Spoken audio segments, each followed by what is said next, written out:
خطابی و عالم دے، سنن نبی داؤد شارح دے، صحیح بخاری شارح دے اسماء حسنہ باندې دا یو کتاب دے شان الدعا. شان الدعا کې د الحد لاندې هغه یو خبر لیکل ده، هغه تعلق د نمونه سره دی چې تاسو په کوم چې نوم دې کې د کم ځای نه گمراهی راځي. هغه وایي چې ما د یو عالم نوم واورېدو، د هغه نوم عبدالمطلب دی. یو عام نوم دی، خلک دي کنه تپوس کېږي دا څه شی دی، دا نوم دی ولې یې ښه دی عبدالمطلب، دا مطلب چې د مطلب بنده. نو سوال دی چې دا بنده څوک پیدا کوي؟ ذرنی ومن خلقت وحیدا. الله وی هر انسان ما یوازې پیدا کړی، دا ما سره چا نه دی پیدا کړی. چې ته ورته عبدالمطلب وی دی مطلب دا چې دا مطلب پیدا کړی. دا نومونه عام دي، دا کفري نومونه دي، بدلول پکار دي. بیا هغې دپاره تاریخي څیز لیکلی دی، موږ ته معلوم دی هغه مخکې نه.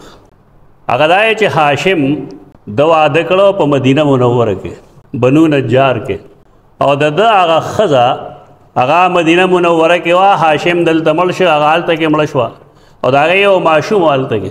د هغې ماشوم نوم دی شیبه یې ښه، شیبة الحمد. شیبه څوک شین زور سره وایي، څوک شین زیر سره وایي. دلته هاشم چې مړ شو، شیبه هلته کې خپل ننیال کې و، نیا کرو. دلته کې دا مطلب هغه هاشم رور دی. دی خبر شي چې زما ورواره اوس لږ ګزاره کوي، د ګرځېدو دی، خواری نه وته دی. نو دی لاړ مدینې منورې ته او ځان پسې هغه راسور کړ. چې مکې مکرمې ته راغی نو نیغ په نیغه لاړ او طواف یې کړو. نو ده پسې چې دا څوک سور وو، خلکو دې تپوس کوو چې دا څوک دی. هغه وی دا زما غلام دی. مطلب وی دا زما غلام دی. او دی په دې وجه وی چې زما سپکاوی ونه شي، ځکه چې دا ماشوم هغې راوسته نو څه صفا کړی نه و، مخ مخې وله نه ووینځلی، آثار د سفر یې نه لرې کړي، بس طواف یې ته کو، بیا بیا کور ته بوتو. دغه کې د شیبه نوم ختم شو، خلکو هغه ته عبدالمطلب ویل شروع کړل. یعنې دا د مطلب څه شی دی؟ غلام دی. د دې نوم خو دغه تاریخ دی.